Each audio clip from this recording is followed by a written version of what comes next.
आज 23 सितंबर 2025 को पीएचसी सरानी खेड़ा में पर्चा बनवाने के बाद मैंने पूछा डॉक्टर साहब कहाँ है। वहाँ पर मौजूद कंपाउंडर ने जवाब दिया कि पिछले 6 माह से यहाँ पर कोई भी डॉक्टर नहीं है और हम ही दवा वितरण कर रहे हैं।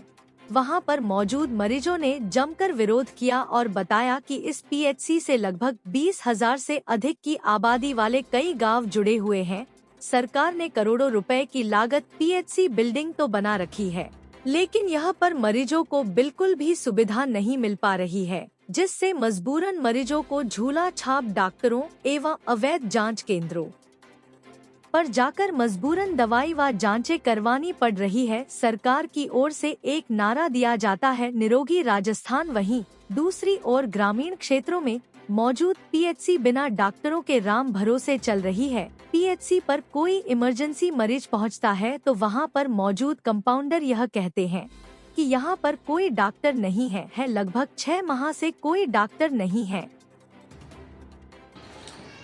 मैं पवन कुमार कुशवाहा, मैं अभी सरानी खेड़ा पीएचसी पर पहुंचा मेरे बेटे की उंगली कट जाने के कारण पट्टी कराने के लिए।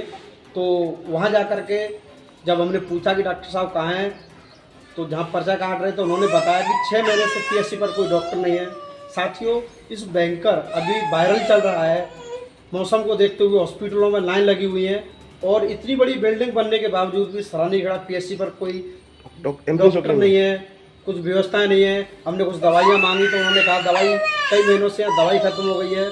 ये साफ संकेत जाता है कि आज जो चल रहा है सरकारों में कहने के लिए कुछ है, धरातल पर कुछ नहीं है।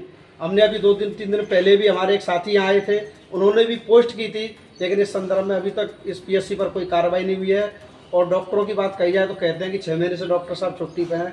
इतनी बड़ी बिल्डिंग बनाने का क्या फ़ायदा? देखिए, अगर बेटे की उंगली कट जाने पर भी यहाँ इलाज नहीं मिल रहा है तो मजबूरन हमें उन झोला छाप डॉक्टरों के पास जाना पड़ता है, जहाँ पर वो लोग उल्टी सीधी दवाइयाँ दे करके बच्चों के जीवन से खिलवाड़ कर रहे हैं। ये हमारी मजबूरी है कि हम यहाँ से धौलपुर पहुँचें और इस काम को कराएं। मैं शासन प्रशासन से कहूँगा कि जल्द पीएचसी पर ध्यान दें, नहीं तो आने वाले समय में यहाँ पीएचसी पर धरना प्रदर्शन करके सरकार को चेताया जाएगा।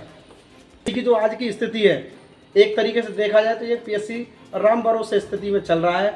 अगर कोई गंभीर स्थिति में कोई मरीज अचानक आ जाता है तो यहाँ सुविधा नहीं मिलेगी। जब तक धौलपुर ले जाएंगे कुछ भी घटना घट सकती है। ऐसी पीएचसी पर ध्यान दिया जाए। अगर प्रशासन इस पर ध्यान नहीं देता है, शासन इस पर ध्यान नहीं देता है, तो आने वाले समय में इस क्षेत्र के लोग मिलकर के यहाँ धरना प्रदर्शन जरूर करेंगे।